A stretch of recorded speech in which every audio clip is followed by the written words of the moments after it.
Hi, I'm Andy Ellis. I'm the host of this show and a potential Green Party candidate for governor of Maryland in 2026. I'm using this show to highlight interesting people and ideas that help me and you to understand what is happening and what is possible.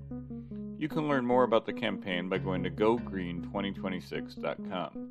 Guests on this show do not necessarily support my campaign or the Green Party. They've agreed to come on to discuss ideas and issues. And of course, click the subscribe button on YouTube so you can keep up to date with this podcast. Hello and welcome. It is May 30th, 2024. This is the last episode of this first season of the podcast. And tonight we have a really great show that I'm excited to get to. Baltimore is a big port city with a strong industrial history. It is also a city with a history of racism and exploitation. Industrial toxic emissions on the South Baltimore Peninsula are among the highest in the nation, and residents have significantly lower lifespans than other parts of the city and the state. But where there is domination, exploitation, and environmental racism, there are movements of resistance for regeneration and environmental justice. In South Baltimore, a coalition of students and community leaders have stood up for over a decade, not only to fight injustice, but to also build a new world. Today's guest, Dr. Nicole Fabricant, chronicled this struggle in the book, Fighting to Breathe: Race, Toxicity, and the Rise of Youth Activism in Baltimore. Dr. Fabricant is also a co-founder of South Baltimore Community Land Trust. She has been organizing with the Free Your Voice Youth in Curtis Bay for 13 years, and she's a professor of anthropology at Towson University and the director of Latin American Studies. Towson University, where Dr. Fabricant teaches, is near and dear to me. It is a public college just north of Baltimore City, and it is where I did undergraduate work and where I coached debate in the mid-2000s. Today, we are going to discuss the book, The Struggle in South Baltimore, how that connects to organizing on campus, and the lessons it provides for broader organizing for grassroots democracy in Baltimore and beyond. With that, I'm excited to bring on Dr. Nicole Fabricant for this conversation. Welcome. Thank you so much, Andy. Thanks for having me tonight. Yeah, I mean, I've been really looking forward to having this conversation, and I think it's a great show to end the season with, because I think the issues you touch on in the book are so important for us to discuss, and they're in the news recently. There was a big lawsuit that happened this week, right? Yes, absolutely. Yeah. And so we'll provide links to that in the chat. Nikki and I talked earlier in the week about this, getting ready for the show, and since then, even more breaking news has happened because of the way that this particular community is being exploited by these toxic enterprises. So let's get right into it.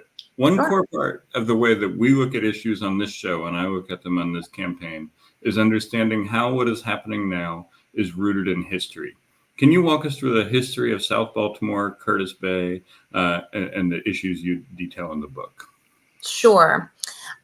So the historic foundation is really important to understanding the contemporary struggles.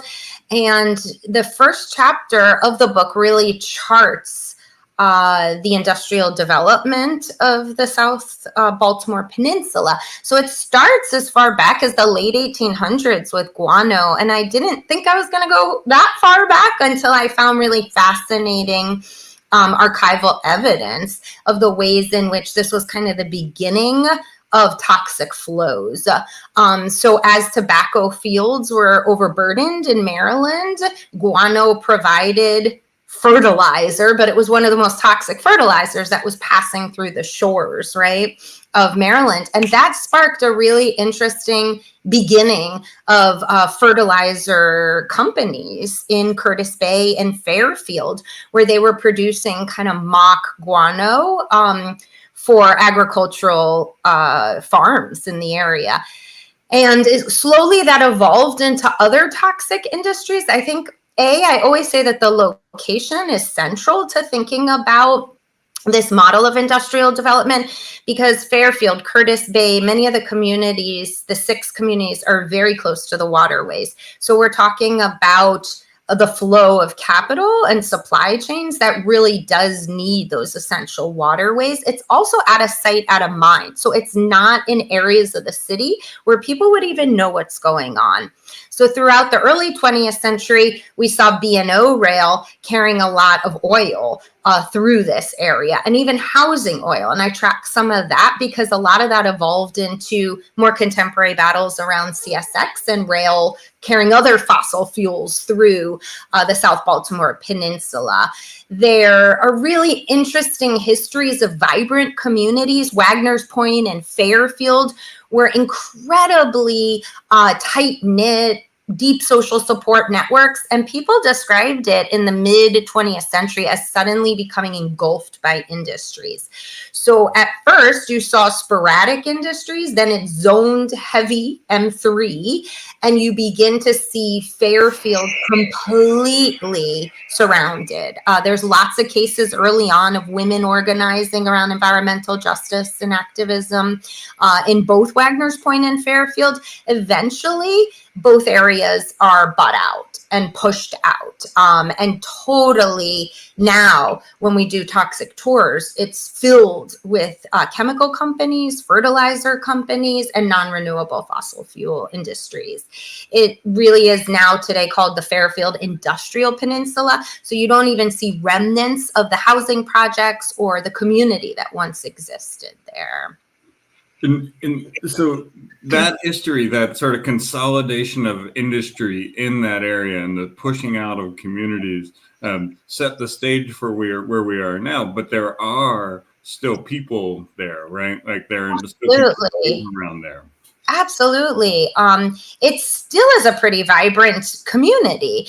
In some respects, Curtis Bay, there have been generations living there. So many of these stories I've heard firsthand that grandparents or great-grandparents talked about what they saw in terms of black smoke coming out of some of the industries, or even the layers of dust that would accumulate on cars because of certain industries. So I think that it's always been community living alongside toxic industry, as far back as probably people who live there now can even remember.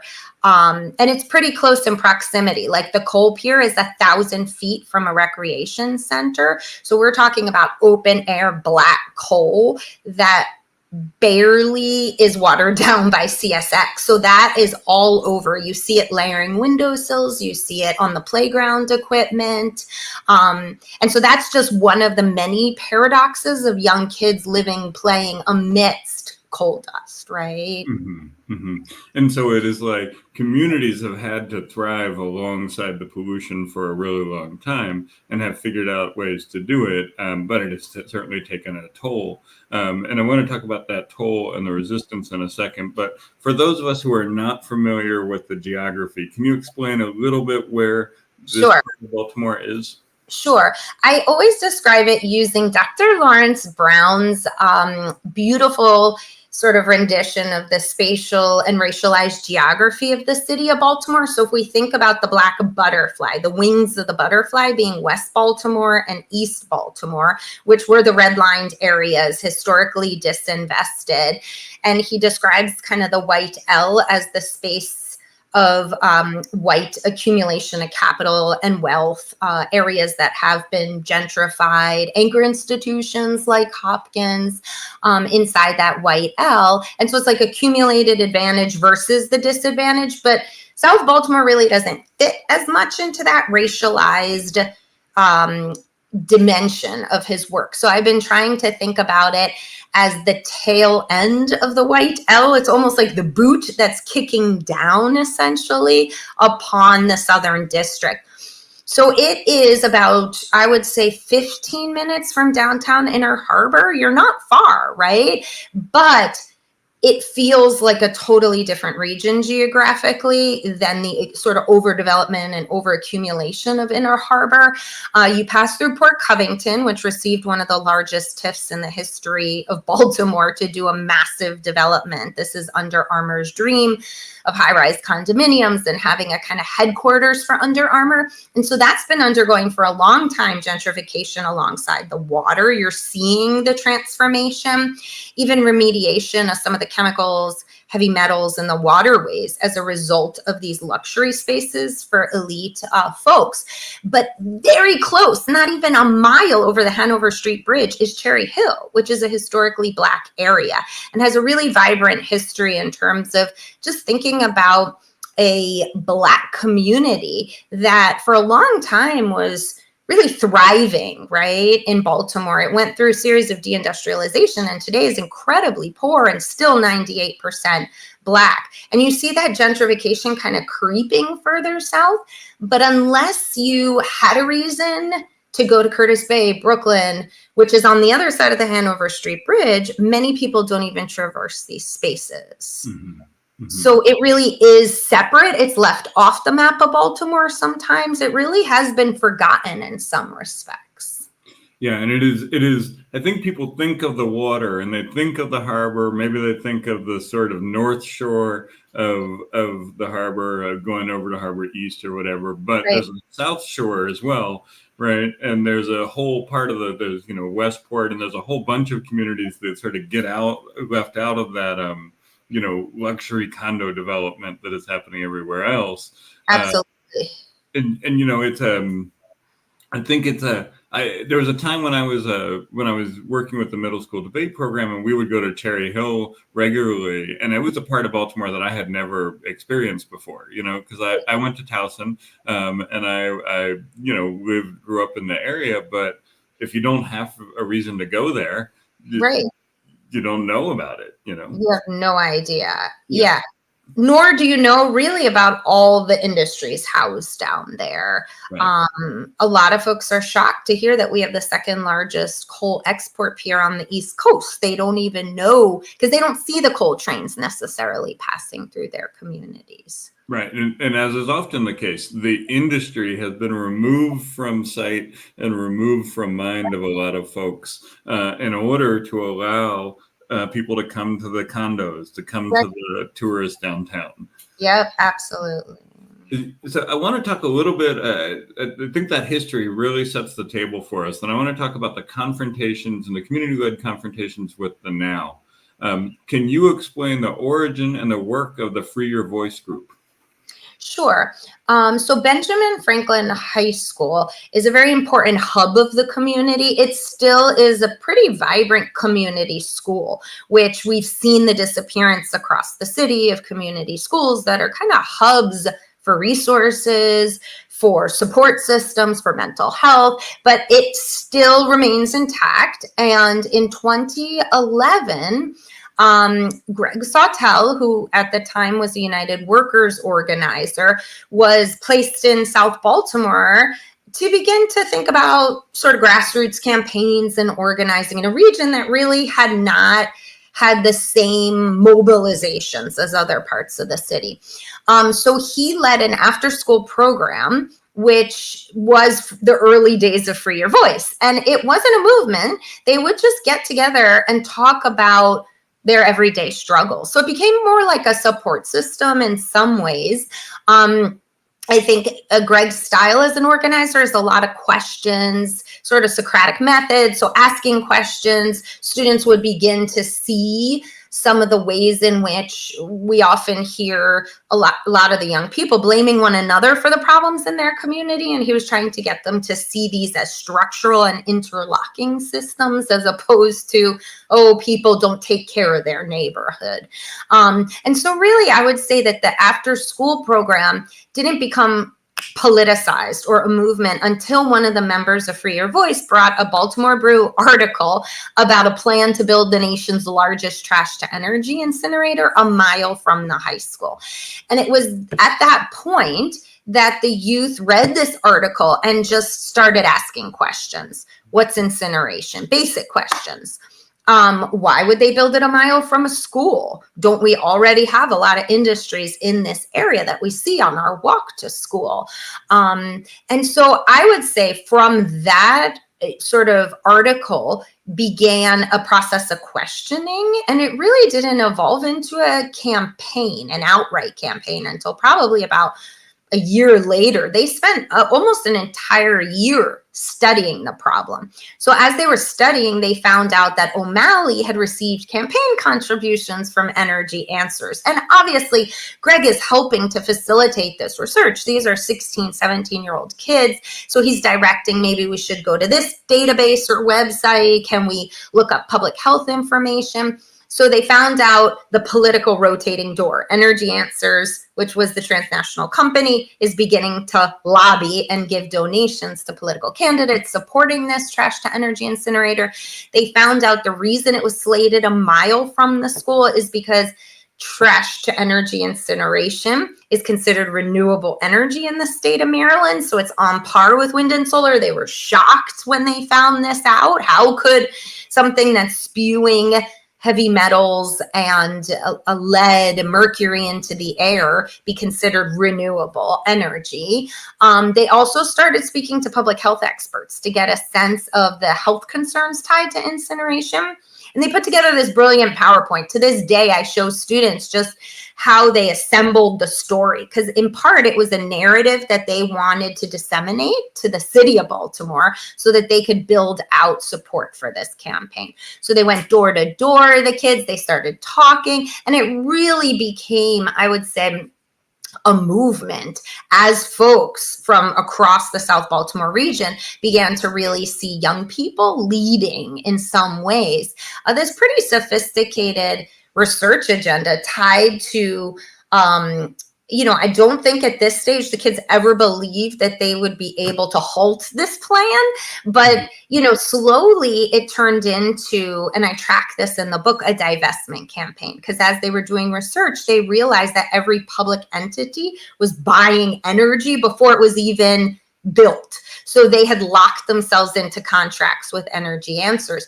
And that was their strategy, which was really brilliant in some ways, because it became about how do we get the Board of Ed? How do we get public entities to realize they shouldn't support toxic incineration? And so the stories, the narrative, the research really drove home. And obviously there was so much creativity, art, music that was tied, right? I'll never forget a Board of Education meeting where Destiny and a group of them just like owned the space, claimed the space, and then had written a rap song about the trash to energy incinerator that was proposed to be built. And the Board of Ed was shocked, but then said, we want to do a toxic tour. We'd like to see your community. So they brought the entire Board of Ed around to show them the overburden.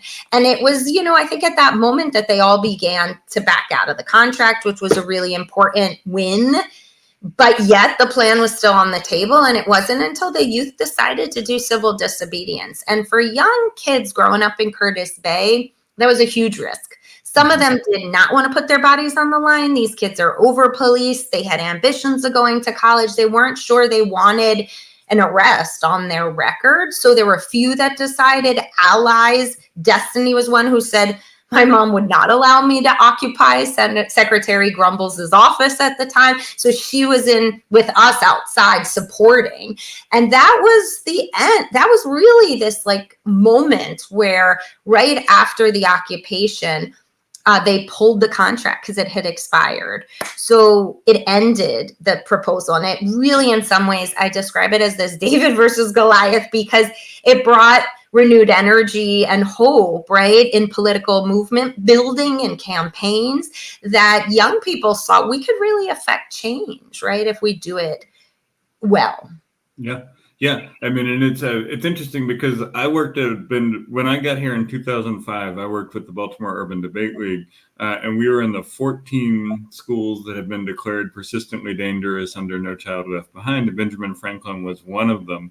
Right. And it was, it was speaking to the geography question that we talked about earlier. It always just felt like in such a part of Baltimore that was like so out there. Right. But we always found that the students in the community were very tight-knit, were very supportive. And I think those two things are not unrelated, right? Like if you feel entirely isolated from the rest of the city, you're going to be close-knit and together. And so I think it's really interesting to see how the young folks decided to, you know, and obviously there's adults that are working with them, but like at the end of the day, young folks led this movement, got this big win. And so what happened with the incinerator? Is this the same incinerator or a different incinerator? Or Yeah. So, I mean, it never was built. This was going to be the nation's largest. So we were going to export garbage from all over the United States, accept it and burn it in Curtis Bay. Now we still rely upon a bury and burn infrastructure. And I didn't talk about the most recent history of Curtis Bay, which is waste infrastructure. Like from the 80s forward, they house the landfill. They have the largest medical waste incinerator, which was fined $1 million for environmental crimes. They were not fully burning red bags, and they were landfilling them in Virginia with human remains. And so there's all these cutting of safety, right? Cutting back in terms of labor in the industries. And so they're doing the job incomplete and basically harming. Like every day we're documenting black plumes coming out of the medical waste incinerator. But we still do have Bresco, which is our major on 95 trash to energy incinerator. So incineration is very much a big business model in some ways. It's been very hard at the state level. 7 years we've been trying to get legislation passed to take incineration out of the renewable energy portfolio. They are lobbying very hard. Every politician, every legislator is sort of, it's a rotating door between the big incinerators and our political system. So it's been nearly impossible. So we still have plenty of incinerators. We didn't need one more, right? Right. Like if you know, we don't need to be a neighborhood of incinerators, right? And so that one stopped. Was there ever an effort to provide other forms of alternative energy, other forms of solar or wind in that area, and place of this? Totally. So in the aftermath of the win, we had this amazing proposal. A community member, Amanda Maminsky, I'll never forget her, worked for a solar plant and mapped out a plan for community-owned and community-controlled solar on the FMC site where they were planning to build the nation's largest trash-to-energy incinerator. We had Evergreen, an Ohio solar, community-owned solar group, come out and talk to us about community solar.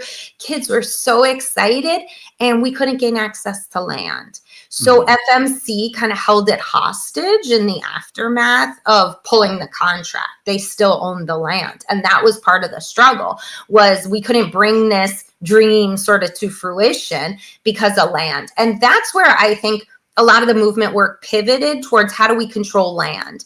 You know, it's not just about stopping one polluting industry. It's really about community control over the land and resources to do the kind of development that we envision. Right, because and I think Amanda Maminsky ran as a Green in 2016. Yeah. And you know, it's I think that I remember her telling the story of this, that it was like, look, the land is the key here, right? The ability to have power over the land, the ability to allow the community to determine what goes there, instead of, because it's good to stop the incinerator, but that doesn't help the community. It helps its defense, it helps prevent harm, but it doesn't help grow community power. Absolutely not. And so that, there's little I hear over and over, like smaller scale possibilities for the land trust. And I know we'll get to talking about housing justice and the development of land trusts, but a lot of the land trusts will be powered by solar. So I think there's like sporadic hopes of this like sustainable, but the big farm that we had was just, the company was basically holding the land hostage. And that's the way Amanda would have described it, and many others that I worked with, is that we just couldn't wrestle the power to control this large space to do a massive community owned and controlled solar. And the city wasn't able or willing to intervene. No. Never. I mean, even to this day with incineration, I mean, we could go through the numbers and when we get to talking about city and state, but Brandon Scott signed on to a zero waste plan in 2020, committing himself wholeheartedly to never signing another contract with Bresco. And that requires a lot of investment in alternative energy. It requires investment in zero waste. And this year's budget actually radically cut back zero waste. So like we're seeing that the commitment's not there, which means signing just becomes symbolic, right? And I mean, I think if I remember right, prior to the primary in 2020, he was talking a lot about zero waste. He was talking a lot about ending the contract. And then after the primary, that all changed and he went back to business as usual. Exactly. Yeah. And so let's talk about Bresco. Let's talk about that incinerator. Sure. If we drive into Baltimore, you see a big, huge smokestack that welcomes you to the city. And I don't think it's ironic. I think it is a marker of, the industrial history of the city in some ways, but not in a good way. So let's talk about that incinerator, the Bresco incinerator. What is it? What does it do? What does it spew? Sure. Those things. So it's so funny because I teach about Bresco and students have passed it and they have no idea what it is. Towson students would travel on 95. They, often say, well, it just says Baltimore running down it. Yeah, it's like a welcome sign, right, to the city, but you actually have no idea. So we actually have entered Bresco to see sort of what goes on behind closed doors. So we're basically burning everything. There's very little regulation on incineration. So that means plastics wind up in the waste stream. We saw rubber tires. We saw very large items like household items. It's all being burned and turned into ash. That ash is then a landfill cover, right? That goes to the quarantine landfill, which is in Curtis Bay as well. It is spewing out mercury, heavy metals, lead into the air. Folks who live in Mount Winans, which is the community directly under Bresco, are the most impacted. Almost everyone has some form of respiratory illness. Curtis Bay and Mount Winans, those zip codes have the highest rates of asthma in the entire nation. And part of it is the overburden. It's not just incineration, it's so many other, like there's 70 plus polluting industries in Curtis Bay. And so I always say that it's almost like they hide behind one another in these communities. Well, land is cheap. They assume people won't fight back because they're poor and have been systemically and historically disadvantaged. But at the same time, it's very hard scientifically to disaggregate and say the incinerator is the cause of respiratory illness versus the coal pier and the fugitive coal dust or the chemicals from the factories, right, that are being released. And there's constant in Curtis Bay and in the surrounding communities, emergencies or accidents that occur, right, as a result of just haphazard transport and transfer of materials. So that's pretty consistent. Like kids and residents live amidst crisis. Almost weekly, I feel like there's some kind of spill. We were on lockdown because hydrochlorosulfuric acid leaked into the air. So like chemicals we probably shouldn't even be using are somehow leaked and become lethal and the CDC gets involved. And that's just, to explain how so many of these industries are contributing to the human health, right? It's not just incineration. But like I say to so many, we are really behind because many cities have eviscerated incineration. The fact that Baltimore continues just blows my mind. There are very smart people in this city to innovate alternatives to burning our waste. But it's easy, it's cheap, and it's a big money maker. So as long as there's profit margins, I feel like these put or pay contracts, so it forces us to continue to consume, to over accumulate. And then that's feeding into this beast of incineration, right? And then because there's big profit margins, there's big political donations as well. And there's big donations, not just to the politicians, but to the colleges, to the aquarium, to all these things. All these things. We see the charity that every one of these industries, it's a form of quelling any resistance. So Bresco does it. They supported and gave money to the Filbert Street Garden, which is the community garden. It created all sorts of conflicts in that collective space, that agroecological space, because some people accepted, others said, this is basically like blood money. How could you support an industry that's harming our community? So they intentionally pit groups against one another.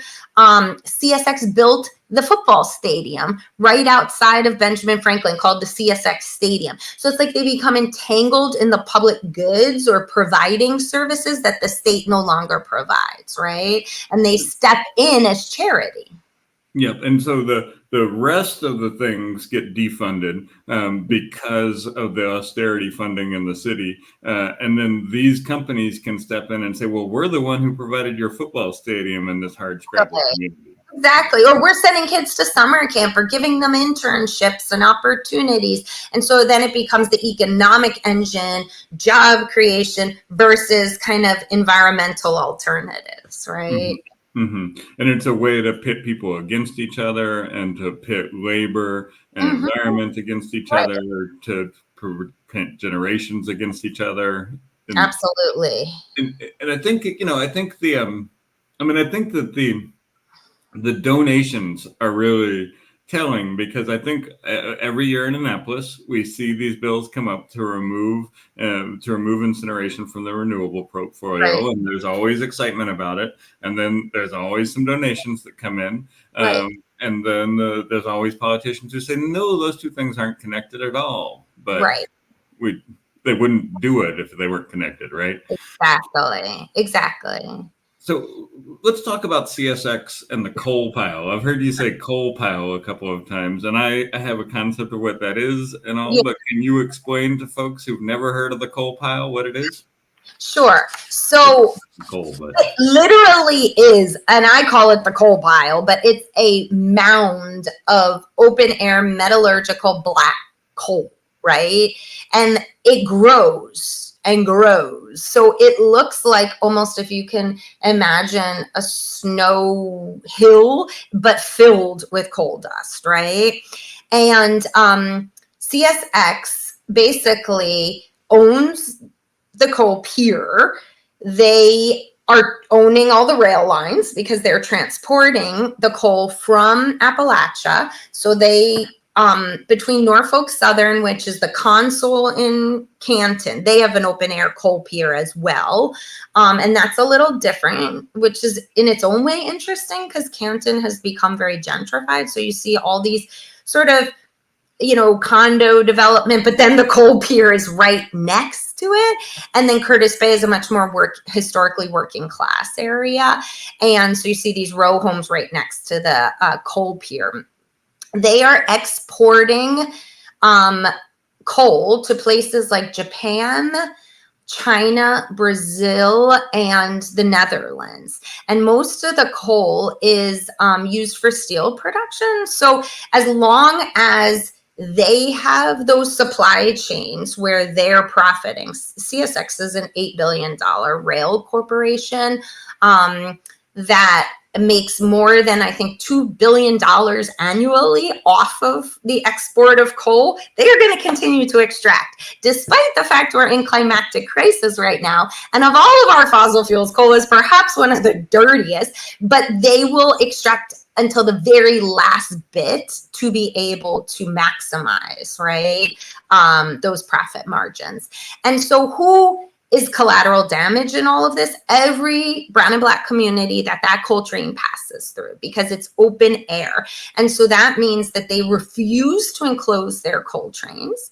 So it's dust and it sits in communities. So there will be moments where kids have talked in Mount Winans or other areas where they see those coal trains right by their homes just sitting on the rail line.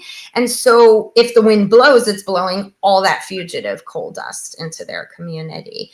And then eventually it gets to the pier where it's exported out on barges and ships. And that's pretty much, we haven't tracked it all the way necessarily. We hope to. This is a next like collaborative project with folks, is like the entire supply chain from point of extraction to export, and kind of building with labor too, because it's so essential. We've learned more and more that Norfolk Southern and CSX have cut back on labor, have suppressed wages, have less and less conductors and folks, for safety measures.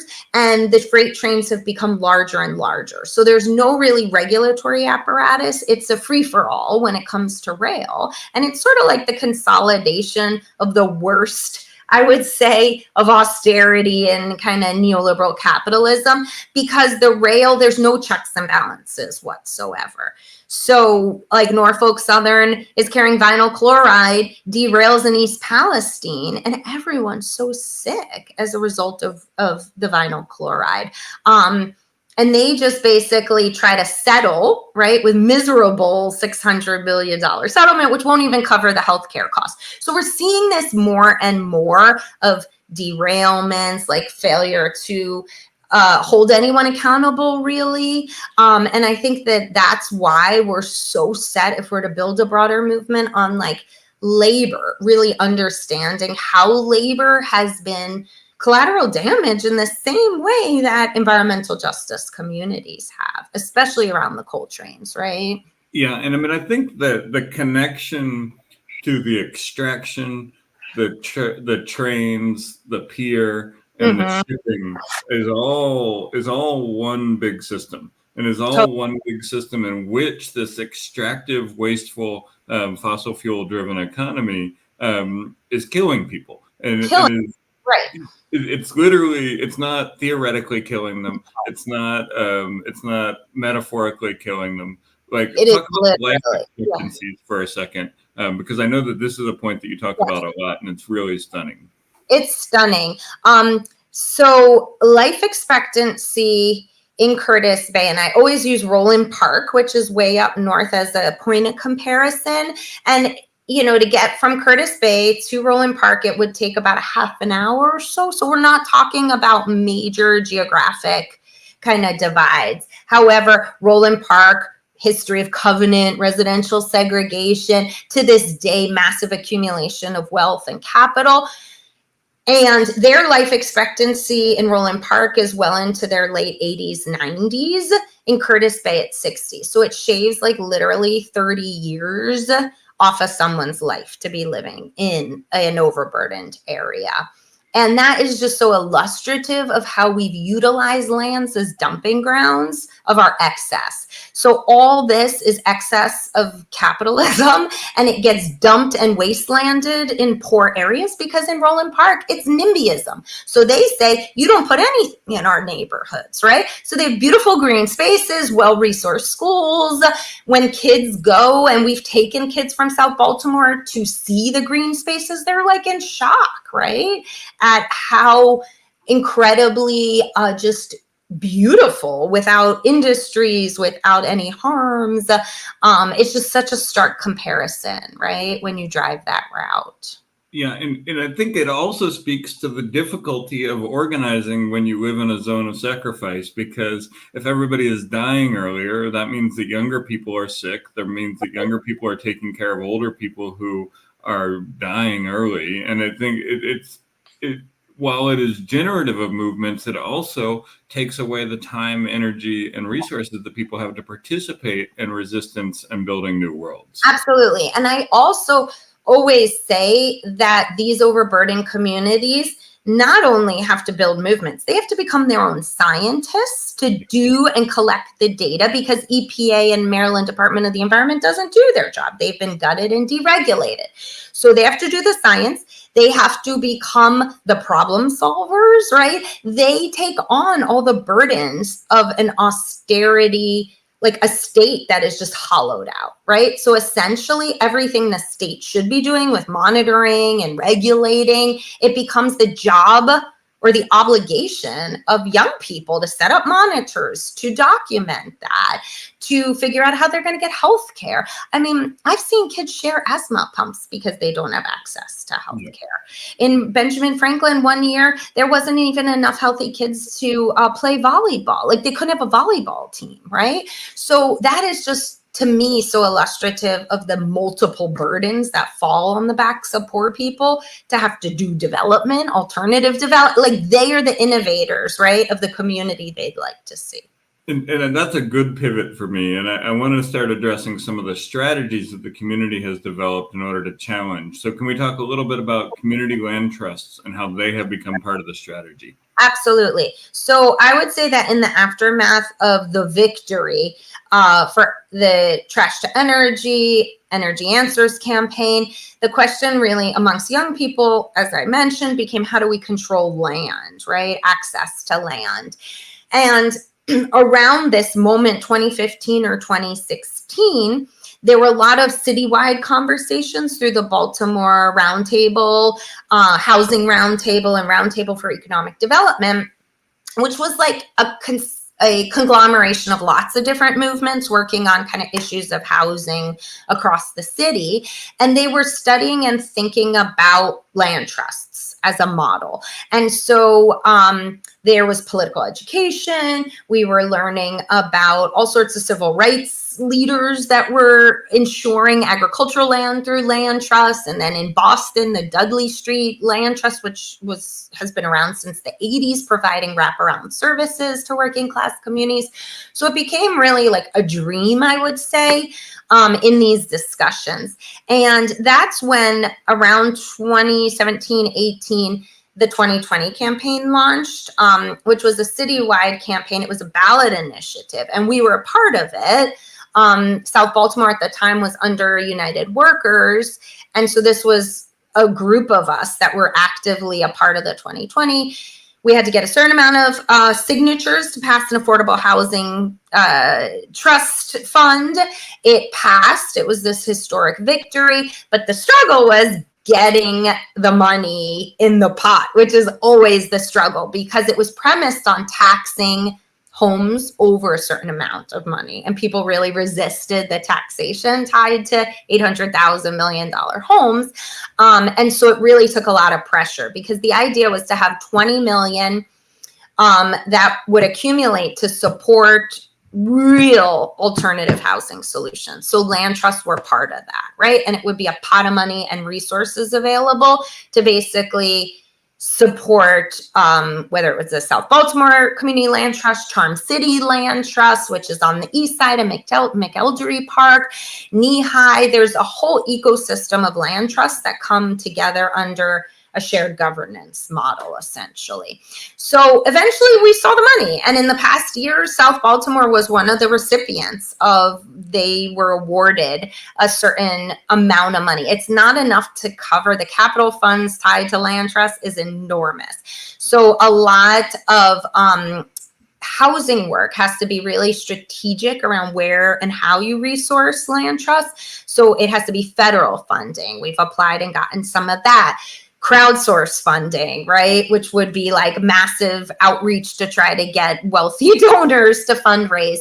And then some of the city coffers have helped to support the land trust. So the idea of land trusts, and I think it's a brilliant idea, is to basically provide long-term affordable housing where the 501c3 holds the land for 99 years. So essentially it ensures that these homes can't be flipped, right? It's almost like a preventative measure against gentrification, because it holds it for working class peoples. Mm-hmm. So it also, we subsidize the majority of the mortgage and the cost of the homes. So it really provides for first-time home buyers very affordable, really, I mean, these homes are going to be beautiful. They're passive homes, right? Which has never been done in a poor community before. We're like the first experiment with passive homes, which is insulated for people with respiratory illnesses, but also reduces the cost of electricity by 90%.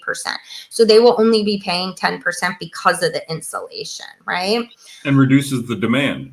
And reduces is the demand. So they're going to be less than 100,000, and we're providing credit support, mortgage support, alternative banking systems, because obviously the Bank of Americas don't fund these kinds of projects, right? They're not big money makers, but local credit unions have. And so we have like a network and an ecosystem now to provide some of those supports, because it's very hard to even envision a mortgage when you're working 2 or 3 jobs, right? And you have asthma, and your parents are sick, and right. Yeah, and no, and I mean, I think that the connection to land and the connection to housing, because we also know housing is such a part of the electricity demand and part of the fossil fuel infrastructure, building housing that understands the problem at its root is really important, and it is a great innovation, I think, to come out of these struggles, and is another way to fight back against the corporations and their extractive economy. Absolutely. And it's rare that you see environmental justice tied to housing justice, but we see the two as so deeply interconnected, because environmental justice communities become wastelands, right? They become areas where there's an enormous amount of vacants, and people just dump all sorts of trash on those vacants. And so this is a way to revitalize, not in a profit-driven way, but in a way that ensures residents can remain and not be displaced, right? And so it's slowly building, as you said, like the architecture, the infrastructure for a much more sustainable, healthy, longer term home or community than what we've seen previously. And it's a place where the workers can live. Exactly. And afford to live, right? When rents and the housing has gone up tremendously. And even in places like Curtis Bay, a lot of people say our kids in the high school are working to provide rent support to their families, right? Because one parent working can't afford the rent. Right. And if both parents are working and one parent gets sick because of all the coal dust and the mercury, right, then the kids are the ones who have to go and provide that additional support. Exactly. Yeah. And I think the way that it connects it all, I think the way that the land trust connects it all is a really valuable piece of this. And that we could do a whole nother show just on that. I want to talk about zero waste movements and composting a little bit, because I know this has been a big part of it as well. Can you talk about that? Sure. And I do see the connection between all of it. So I want to say that the beginning in Curtis Bay of the land trust movement was young people grabbing green space and envisioning what could happen on the green space, right? And so part of that was, what would it look like to have zero waste education? And so part of the land trust model is going to be working in lockstep with a more regenerative economic system, right? Like, we can't have one without the other. They both have to happen simultaneously.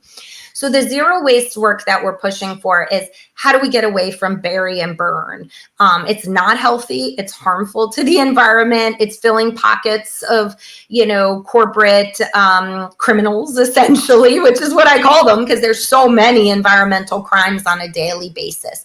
So how do we think about much more smaller scale, localized economies that would take mainly food waste out of our waste stream, because so much food waste is being burned at Bresco.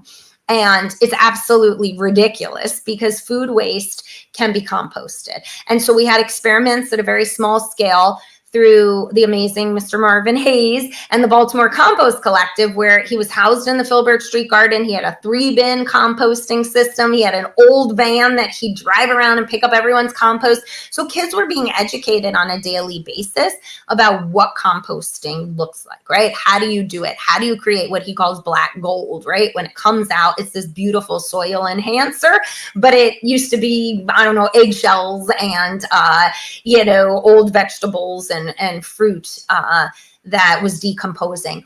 And so that's part of our strategy, is how to scale that up. Like, we need citywide composting. It's just, we could be modeling in some ways off of the Bay Area and their zero waste. We had a zero waste expert come and help us like kind of map out what it would look like in a city like Baltimore. So one step, and we've been pressuring the city for a long time, there's small, very small forward movement around a citywide, I'm sure you know about this, composting facility. So there were DPW sites that were experimenting. Would people compost, right? Would they drop off? Would they, because there's a lot of patronizing that goes in of poor people, right? Like on a daily basis, we hear that people don't even recycle. They're not going to compost. It's just like these excuses to not move us away from bury or burn. So besides composting, we also see green industries as essential. And we have lots of small scale examples of that. Like we have a youth co-op called Broken Glass, where they're diverting glass. They go around the city, get it out of the waste stream, and they're building this beautiful artwork. And half of their revenue goes towards the land trust because it's all about supporting the forward movement of alternative development. And some part of the revenue stream goes directly to the youth, right? Where they redistribute it amongst themselves. And they've become very entrepreneurial in this kind of zero waste business model to show people the beautiful artwork, right? That they're able to create. Beyond that, reuse facilities we're really pushing for. Like instead of landfilling everything, there are very creative ways of using parts to create new. We just have to invest in this kind of infrastructure, right? So since 2020, we had a zero waste report, a proposal. We mapped it all out, been, signed a million times, but really, unless resources are allocated towards zero waste, we're not going to see the transition away from bury or burn. Right, because as much as young people can be industrious and take the glass that they can, that is not at scale with the problem. At all. Yeah. And it doesn't mean that other young people, if they had the resources, couldn't do it. It doesn't mean that the city couldn't help, but it shouldn't be incumbent on these young folks to solve this policy problem writ large based on their ingenuity, right?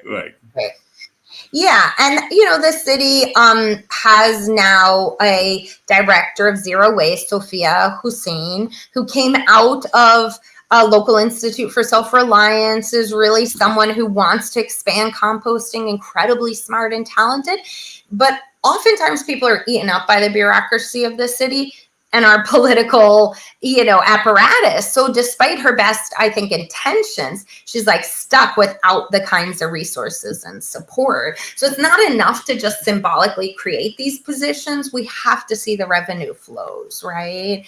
And to do it citywide requires real, not just creativity, but education, investment, using lands, turning lands into sites where we could actually start doing this.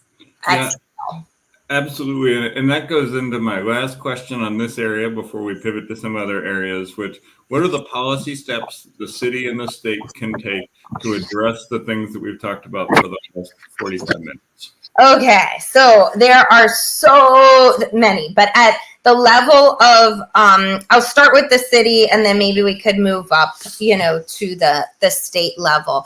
But one thing at the city level is making sure that the current 10-year contract does not get renewed with Bresco and incineration, right? Ending that predatory relationship as soon as possible is sort of essential for us, right? And I don't think we're saying get rid of it without alternatives. It's if we're to do that, 2030 will be around the corner, right? And if we don't incrementally work towards regenerative economics and zero waste infrastructure, we're just going to fall back upon what we know already. So that has to be. We need to see more citywide curbside investments, facilities right in the city to keep Black gold here, to create jobs for people, because we see a lot of this zero waste as good, healthy, sustainable jobs with worker benefits tied to it. So everything we do is about how do we also think about labor tied to these jobs? They should be well-paid jobs. So, that's the piece that I think at a city level, even in the budget, we could have seen way more resources allocated this year if we're serious about doing this kind of work. So in terms of other citywide, city council often says they have no power. This is something we hear all the time. We go to city council hearings, we show up, Conway says to me, so you should just set up a, encampment site here because you're here every Friday for another council hearing. And I said, you know what, Conway, I'm going to be here until you do the right thing. And we're going to keep showing up. So, basically they've said over and over around the medical waste incinerator, we have no power. It's got to happen at a state level. But Andy, I don't buy any of that because they actually have passed ordinances that have allowed the flow of garbage and medical waste to come into the city of Baltimore so they could reverse it, right? Like if you can create an ordinance, you can have the power. It's sort of like a lazy excuse of our politicians to say that they can't. And we've seen around the coal trains in the Bay Area and in Richmond, California, because of movement, city council passed an ordinance and they're working really hard towards a just transition. So it can start at the level of the city. Do we need state support? Absolutely. But do our politicians at a city level have power? They do. But it's a lazy excuse to say they don't. So they won't take a stand around medical waste incineration. They also basically have told us that they have no power when it comes to CSX. But the coal pier is housed on Baltimore City land. So like at some point, there was a purchase that went on with our city politicians, right? And they could demand that they enclose that. There are ways. So I think we're just at a level with the city very frustrated because we have the proposals, we know what they could do, but they refuse to actually take the stand they need to. So that's at the city level. And we'll get into talking about the With Us For Us campaign, but we need a totally different democratic process of deciding and budgeting because everything happens behind closed doors. There's no transparency, and they really have failed the city of Baltimore to build a model that's inclusive and democratic, right? Where we all have a say in where our tax dollars go. Like we should be able to determine some of that. So that's city. State, our absolute biggest concern is getting incineration out of the renewable energy portfolio. We'll continue to fight at a state level for the 8th year next legislative season and hopefully have more progress towards getting it out as quickly as possible. I've been incredibly frustrated with our current governor, Moore, who he came, he had all sorts of ideas. I didn't expect all that much, but nevertheless, his environmental justice task force has been at best symbolic, at worst, like basically supporting, as you said, fossil fuel infrastructure and, an economic system that's incredibly extractive and predatory. He receives money from CSX. So he's done a lot of picture taking in front of the coal pier and profiling with some of the heads and executives of CSX. He knows how harmful. He refused to pass an emergency air declaration in Curtis Bay. And he basically said, no, it's not at that point when people are literally dying, right? So emergency air declaration in Curtis Bay, wholly within the power of the governor to do. And if I become governor and I make that a day one promise, what does it do for Curtis Bay if that emergency air declaration happens? Right. I think it puts it on people's radar. It's kind of like the clean air, bill that was passed in the city. It doesn't mean anything's necessarily going to change, but it's a red flag to folks realizing, almost like awakening them in a way that I said people don't even know it exists. They pass the incinerator or Bresco. Maybe it would receive the important attention city and statewide that's needed to really transform these overburdened areas. But those kinds of legislative are more symbolic than structural. The kind of stuff he could do structurally is really allocate from federal level resources that are desperately needed for a transition away from fossil fuels. And is there anything he could do about the coal pier, the coal shipments, the coal trains? I know they say it's federal, but is there anything he could do to stop that coal pile and the shipments in and out of it? Yeah, I mean, They will say at the state level that it's all federal because the rails are controlled, right, by federal government. So if we want anything to change, we have to go to Congress, is what the state legislators tell us. But actually, he has an enormous amount of power. He could pressure to cover those coal trains, right? It could be incremental. It doesn't have to be, we're going to, begin innovating, which we personally believe we need to do. You could be transporting all sorts of other things beyond fossil fuels. Let's be creative here, right? But it's not large money makers, but we have a pretty sophisticated rail system that could move towards the transport of much healthier materials, safer materials. We're not even talking about that. All we're saying is, perhaps through Maryland Department of the Environment, which he has control over, get stringent permits, right? Like, the permits are outrageous. They basically, CSX have defined those permits. And even now, there's going to be a new permit released any day now, because we've been pressuring, and it just expired, the CSX coal permit. We're not going to see in that permit probably anything around covering, because they fight back. Right? And everyone's scared to stand up against CSX. Yeah, no, that makes a lot of sense. And one of the things that I'm thinking about is, like, when I'm governor, the legislature is going to be a problem because, right, they're still going to have their veto-proof majority for Democrats who take this money from CSX and from Bresco. Right. But, like, I want to put together a list of things that the governor could do without the legislature. Right. That are executive actions, exactly, right? And say, like, what can we do to recognize the problem? What can we do day one to begin to bring about solutions? So I'd love to keep this conversation going, come down there and talk with you all and see what those day one things are. But, right. And I say that in order to highlight the possibilities of what can be done, because you're right. Every level of politician is going to kick it to another level of politician and say they can't do anything. And the key is to identify the things they can do and then build pressure around those things. Exactly. Like, the permit is absolutely within his jurisdiction, right? Like, Maryland Department of the Environment falls under our state apparatus. No. So there's all sorts of things through permitting and through more stringent regulatory apparatus that could protect communities. Yeah. And I mean, I think the other thing that we're starting to see in Vermont and some other places are these legislation that forces polluters to pay for the damages that they're causing. Exactly. And, so one of the people said, like, what are you going to do about all this? Somebody asked me, what are you going to do about all the pollution? I'm like, we're going to sue the shit out of the people who are doing this pollution and use that money to reinvest in the communities that they've destroyed.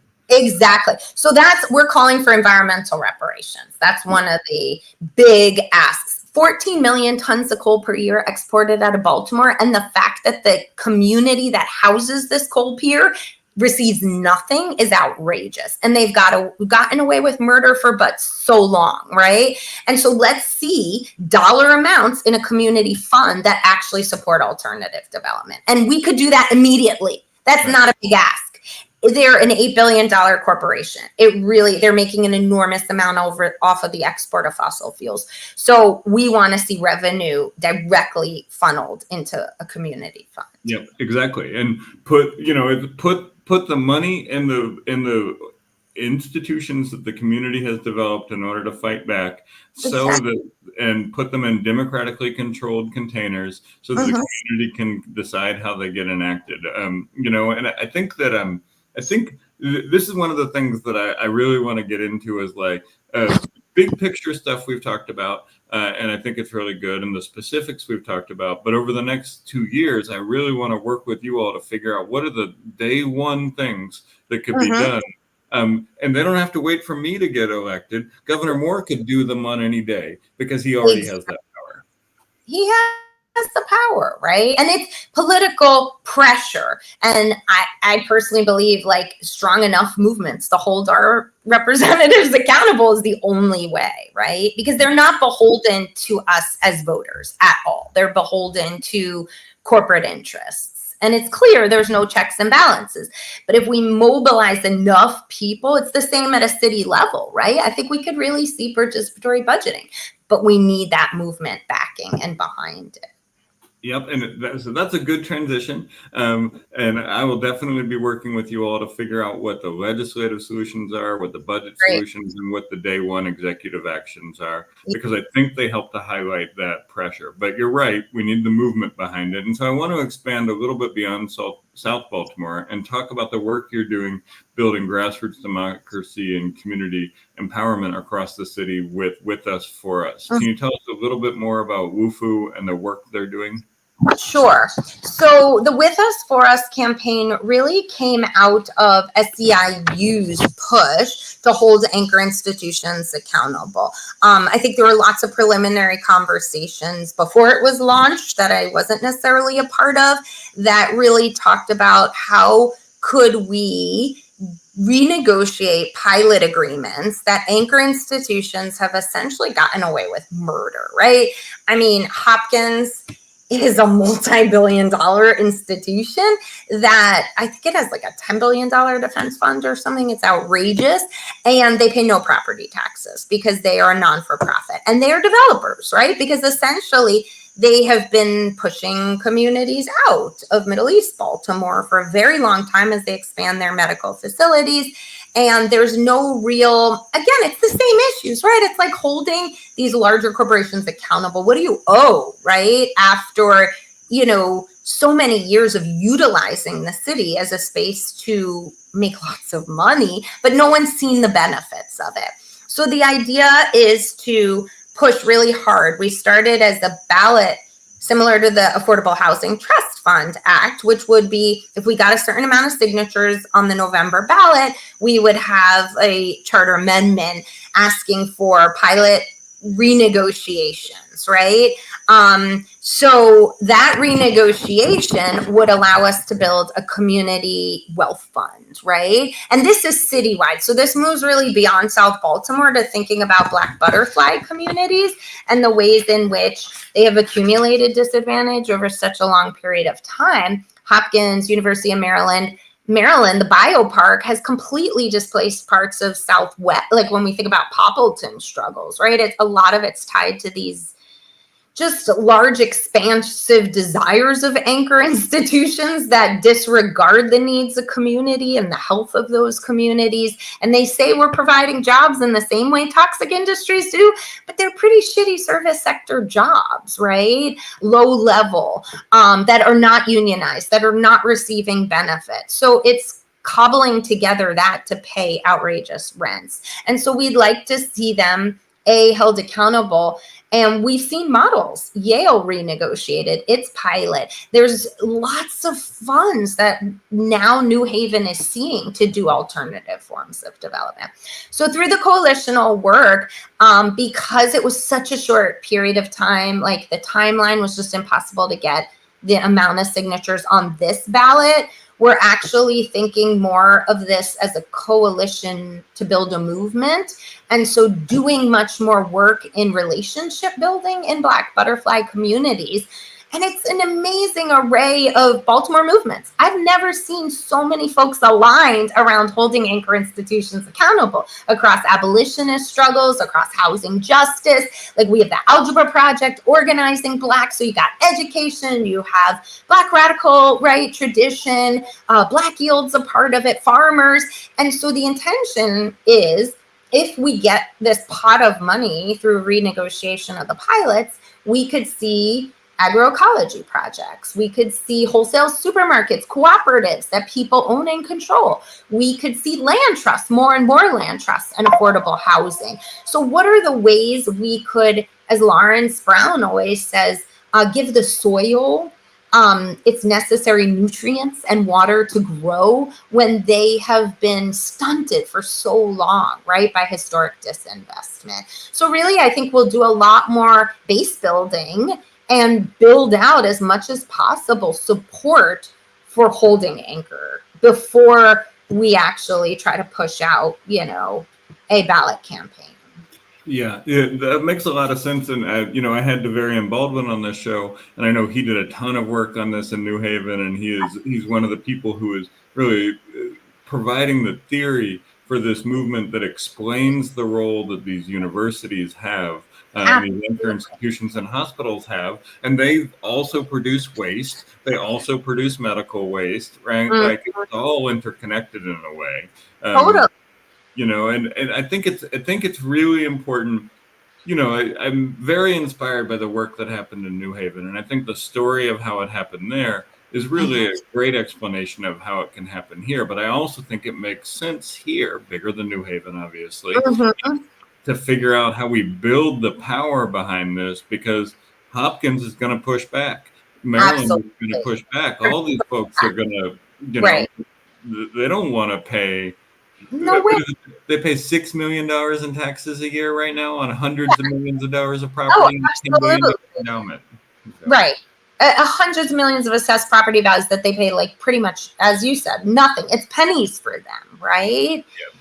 And these are the institutions that absolutely need to support a city that's struggling financially. So, like, why not, right? I mean, we're going to have battles with them. They will equip their legal teams, but as we will. And if we have much more support backing this coalition, I think we can continue to pressure. So in 2 years, the pilot will be renegotiated. And Brandon Scott has said that it'll happen behind closed doors. And we're saying, oh, hell no. So we have 2 years to build bases to occupy City Hall and basically say this should be transparent. We want everyone to be a part of the negotiation process. Yep, absolutely. And I mean, that without a tradition of participatory budgeting, everything happens behind closed doors. Yeah. And they, you know, I mean, I think when Hopkins police force got approved, Catherine Pugh got like $40,000 that day. Right. And it is like, this stuff has to be out in the open, and the community has to have containers that they can use in order to challenge this consolidation of wealth, whether it be from CSX or whether it be from Hopkins or whether it be from the University of Maryland, right? Like, it's not just private, it's public funded institutions too.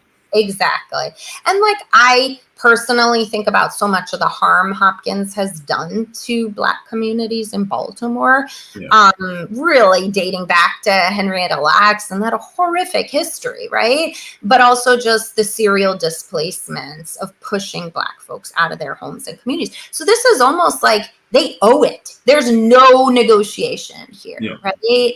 This is because they've created such a violent landscape in Baltimore, and they've accumulated wealth and capital off the backs of poor Black folks. And now they have an armed public police, or they have an armed private police. Totally. Yeah. Who's able to control those Black communities because they want to be a part from the community as opposed to a part of the community. Exactly. Yeah. And so part of the coalition is like, we won't allow that, right? And how do we hold them totally accountable? Yeah, and that's really exciting, and that's work that I'm sad in theory to hear that it is not happening this year because it's so necessary and so urgent. But I'm excited to hear that you all are gearing up for the kind of struggle that it's really going to be, and taking an assessment of the balance of forces that are here, and decide that you got to get stronger before you go at these folks. Right. Absolutely. And perhaps the visions in community will look different than what movement, you know, like we want to hear, to listen, to be in churches and land trusts and spaces where folks are dreaming of what could be possible. So, yeah. Yeah, absolutely. And, you know, I think one of the things that Varian Baldwin said when he was on this show was, look, a lot of people want to have jobs with these institutions. They're proud that this institution is in their community, but they want to be treated fairly. They want to have a union job. They want to have good benefits, and they want to be able to take advantage of the world-class healthcare that has displaced them from their neighborhood. That's the other thing. I haven't proposed this, but I am going to slowly. They should be providing free healthcare. Yeah. Basically.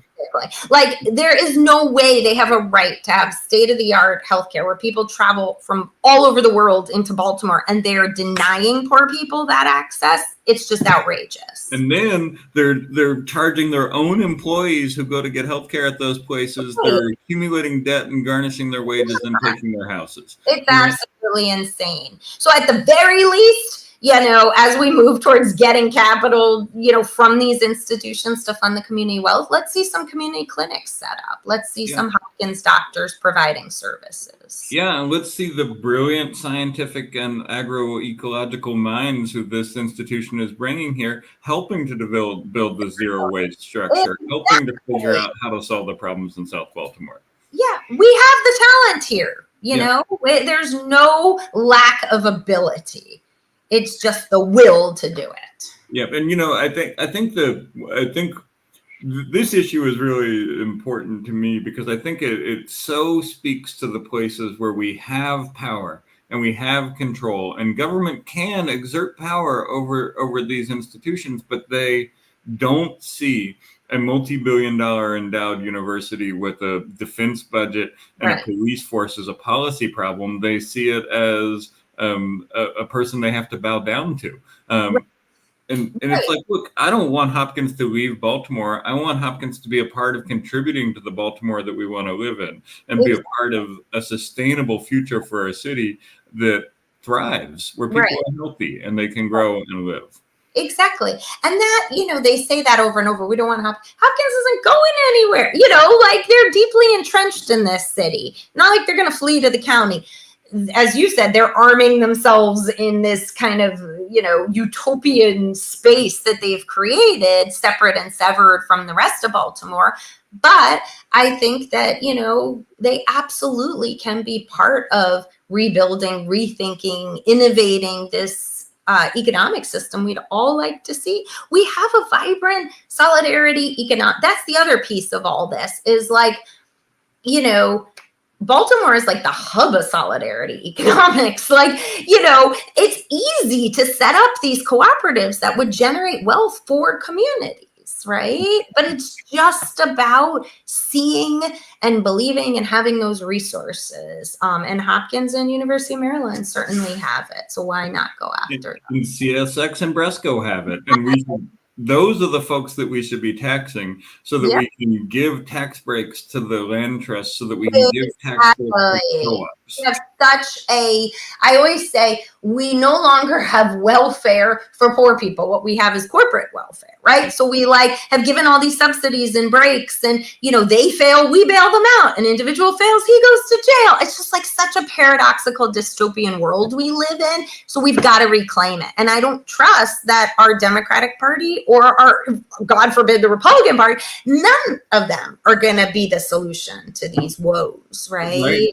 I mean, when it comes to the university and probably the corporations, well, different for that, but the university, the Republicans see the threat that the university poses and want to eradicate it. Yeah. And the Democrats just want it to make money. Right. Exactly. Yeah. So it's become these neoliberal business models as opposed to bastions of radical thinking in public universities, which is historically what public universities should serve the public. Yeah, absolutely. And so let's turn to public universities to close this out. I want to talk about Towson. As I said, deep, close to my heart, and I know close to your heart. Yes. And I know you've done a lot of organizing on campus, and you're the faculty advisor for the Young Democratic Socialists of America chapter there. Can you talk about some of the things that your students have focused on, what it's like organizing, and what it's like organizing with students on the Towson campus? Sure.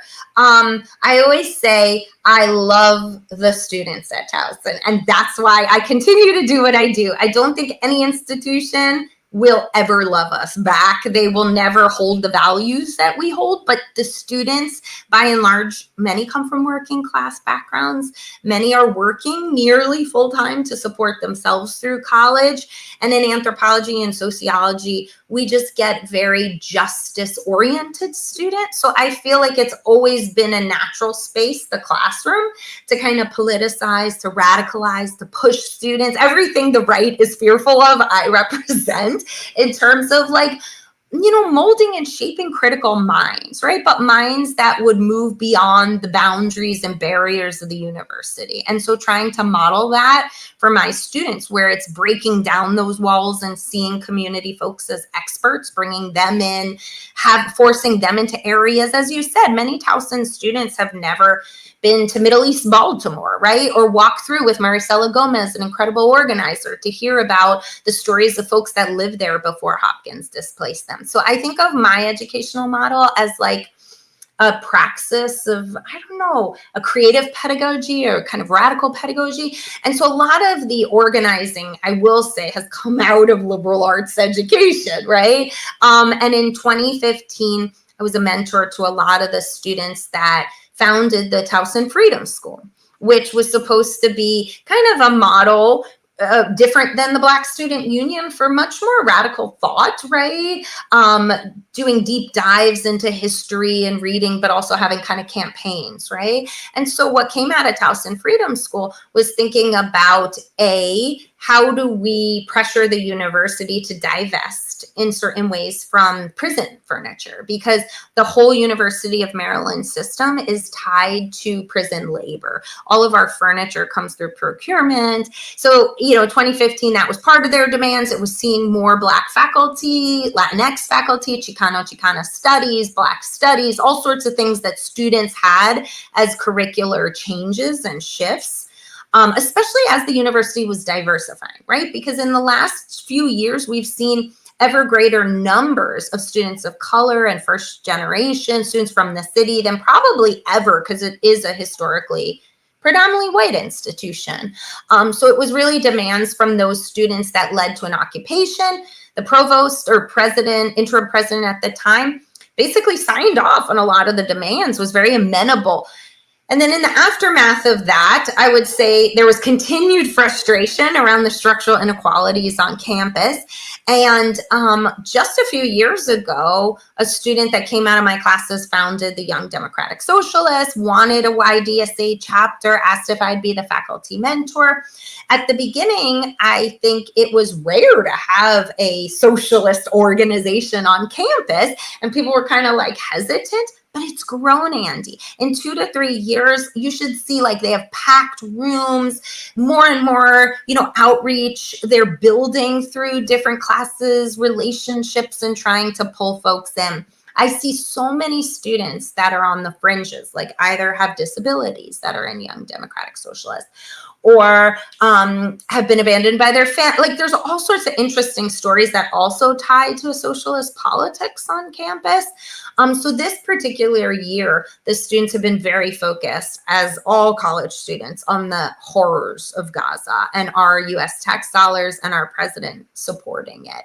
So they've done systematic inquiry into how much money Towson, through their foundation, because there's a private foundation, has been tied, right, to Israeli dollars, industries, hedge funds, etc. They got dollar amounts. They figured it all out. They also figured out like alternatives. They kind of mapped all this out. I was so impressed. I didn't do anything. I just supported them, right? These are students that just take the initiative. They had a die-in in October, a bunch of students who got really harsh penalty for this die-in. Essentially, they were all put on deferred suspension. So it was the beginning of the repression that we've seen in the last few months, where they were saying they disobeyed policies that they had passed, which are about time, manner, place, and where you could protest, which is inherently about quelling protest, right? And demarcating space and saying you could only protest in certain locations. They were kettled by cops on campus. So as faculty, we really stood up for our students, went to the provost, wrote letters, and it was incredible how unwilling they were to see this as part of a liberal arts education, that we want our students to not just be critical thinkers, but to be engaged citizens and to care and to be politically active, right? And that's what leads to a robust public university, but sort of unwilling to hear that perspective. And so I think from that moment forward, it was all about the divestment work. And they just passed a resolution, which was incredible because there were many Hillel voices, many Zionists that tried to contest and convince SGA. But right before the semester ended, they passed the resolution to pressure as hard in the fall around divestment. And SGA is like full force supporting this now. So student government has agreed to pressure the administration and the foundation to divest. Is that right? Yep. That's great. That's a huge win. It's a huge win. And I'm really so proud of these students because not only have they created this sort of political identity on campus, but they figured out through systematic research, almost in the same way Free Your Voice did it, right? It was like sustained daily, kind of going through, sifting through materials, understanding where the investments were, you know, how we disentangle ourselves from supporting the state of Israel and have proposals for alternatives. Yeah, this is great. This is really exciting. And it's inspiring to hear the through line from Free Your Voice to this, and to see, you know, your pedagogy being able to help influence both of those. And so it is really exciting to hear that as a person who is at Towson, and I worked at Towson with the debate team there, and we often have first generation students. We have mostly students from Baltimore City schools. And, you know, I remember a time when we were traveling almost exclusively Black students from Baltimore City schools, and somebody at another school was like, "Oh, it's so exciting that an HBCU is participating in debate." And I was like, "Which one?" Because that's we're a predominantly white institution. Exactly. Yeah. Right. Wow. But Towson was a great space for that radical movement, the debate team that came out of there, and has produced a lot of city leaders and has produced a lot of folks that are radical, that are engaged in these radical struggles for regeneration, redistribution, justice, and community-based democracy. So just so you know, the Occupy looked to the debate team for inspiration. So each movement at Towson, I feel, is a new iteration of a longer radical history, right? Yeah. Yeah. And it's incredible to see them pull up these archival materials and talk about the power of this Black debate team and use it as like guidance around a campaign to divest from prison labor, right? Yeah. And it's you know, it's again, through lines from the Urban Debate League being an original Towson project, from Free Your Voices being part of work that you were doing there, you know, and I think there's if the campus will allow it, there's probably a good panel to have on this, and if the campus won't allow it, we'll do it somewhere else. Yeah, and we've brought Davon back so many times to talk about different, you know, moments of Towson's history, the Black debate team. We had him on a recent panel on fascism and how we confront it and what Antifa looks like, you know, so Davon and many others from distinct, you know, moments. We brought back Occupy as well. And I feel like students needs to happen on Towson's campus so that they see this through line, right? And that there is a intellectual and political history that's kind of etched in that space when white nationalist groups have also thrived alongside this, right? And that's the tension there. Yeah, no, and I mean, I think that that campus feels very suburban in many ways, feels like it's very easy without people who are reminding you that that campus has a tradition and a history of resistance to feel like there is no tradition or history of resistance. Exactly. You know, so absolutely. So I want to ask one last question, because I've asked it of all my guests recently as we've talked about colleges in Maryland, and that is that you're part of the effort to unionize the University of Maryland system, faculty, and staff. And how does the lack of that collective bargaining affect the radical work that you're doing and the climate on campus as people are trying to do social justice and activist work and scholarship? Yeah, I mean, we so desperately need a union. And the problem in the state of Maryland is that we have to change legislation first, right? And so for, I think, several years now, we've been in this legislative battle that has brought us all together across campuses. So it's not just Towson, right? Because it's the whole University of Maryland system. So I was in Annapolis at a rally this legislative session, and it was mainly University of Maryland, few Towson, few sprinkling of UMBC, University of Baltimore. We kicked off at the beginning of the school year, Red Emma's discussion about the importance of unionization and why these Baltimore-based schools are so important. So it's not just about the anchors, right, like UMD, but about our historically Black colleges that are part of the university system as well. So without a union, I feel like I've seen adjunctification, right? People being super exploited through more and more of a workload without the protections. When I had my first child, it was my first year at Towson, we had no maternity leave. I was expected to be back in the classroom the next day. She was born on August 23rd, and they thought I would be in. And I was crazy to imagine that I could jump back in a classroom a day later, right? They wanted me to take sick leave. I refused to take sick leave. I didn't accrue enough sick days. I had just started at Towson. So these are the structural inequities that are tied into our institutions, and administration does not want us to unionize. It's been clear from the beginning. They say if AAUP turns, if it moves into a union structure, we won't. Well, obviously that's the point of a union, right? To be adversarial with administration, because right now AAUP as it functions is just a mouthpiece of the administration. There's no real radical transformations of the hierarchies, the structural inequalities, whether that's gendered, race, labor on campus. The service folks have their own union. So this would be much more around faculty and part-timers, adjuncts, right? Staff, essentially. And I'm trying to use CUNY as a model. Like the City University of New York has a professional caucus union that connects all of the schools, right? So like, how do we build solidarity across college campus? It's not just, yes, we need our own collective bargaining. That's clear. But we could also have solidaristic relationships where we are part of the same system and advocate almost as a collective, right?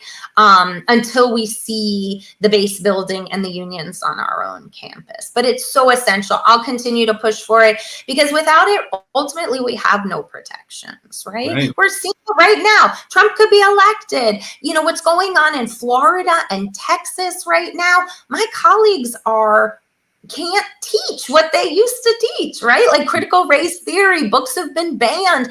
Everything we do is a hot topic, right, for the alt-right that they want to see eviscerated. So they would love to take tenure away.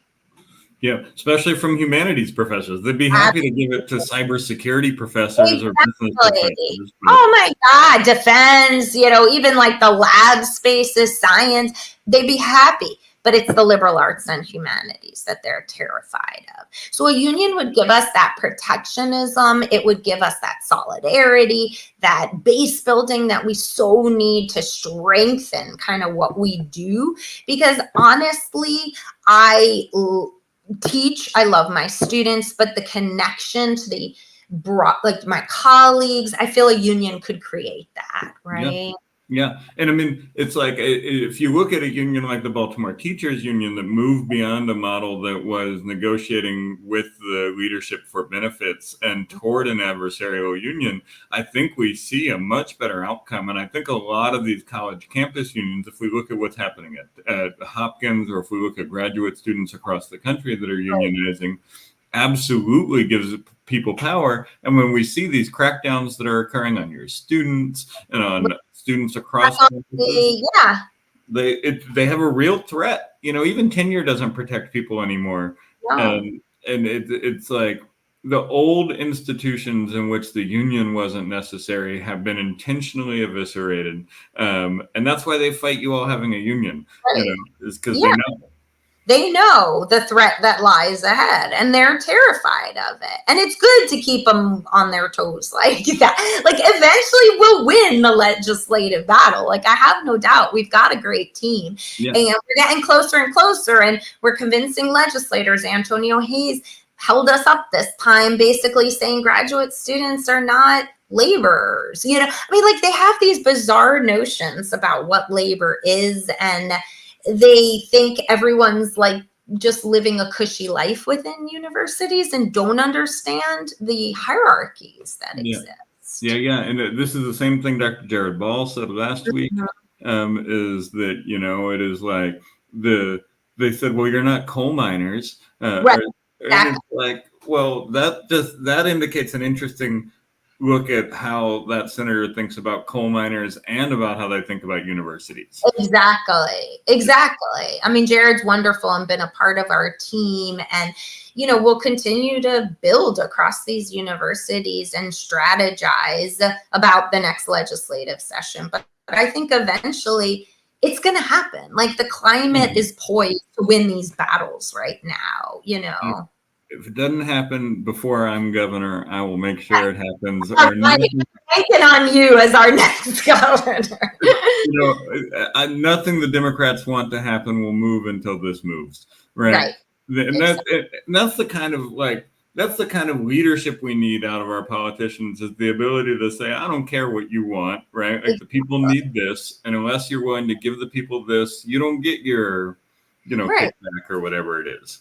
Exactly. And the fact that administrative salaries are so bloated just illustrates to you the dimensions, right? 300,000, 500,000 liberal arts professors are paid 50. To think about those disparities is outrageous. It's better for the students. It's better for our classrooms if we're not overworked and overburdened and exhausted, right? A union creates a healthier public university, a space where we all thrive.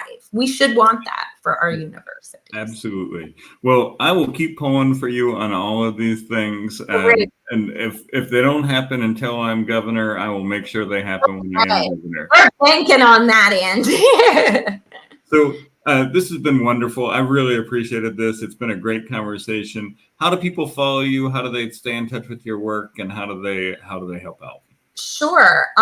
So they could easily on Instagram follow the South Baltimore Community Land Trust. We're all over social media and posting constantly about the land trust and about, I think it's Baltimore South. I'm just looking up to see. I could also pass it along. Folks could follow Baltimore South on Twitter, the lawsuit that the youth just launched against the mayor came out, a banner, and all that's on social media. So if folks aren't following Baltimore Banner or The Brew, some of our independent outlets, they could certainly tap in. I'm easy to find at Towson. They could look me up in the sociology anthropology, and Fabricant at towson.edu.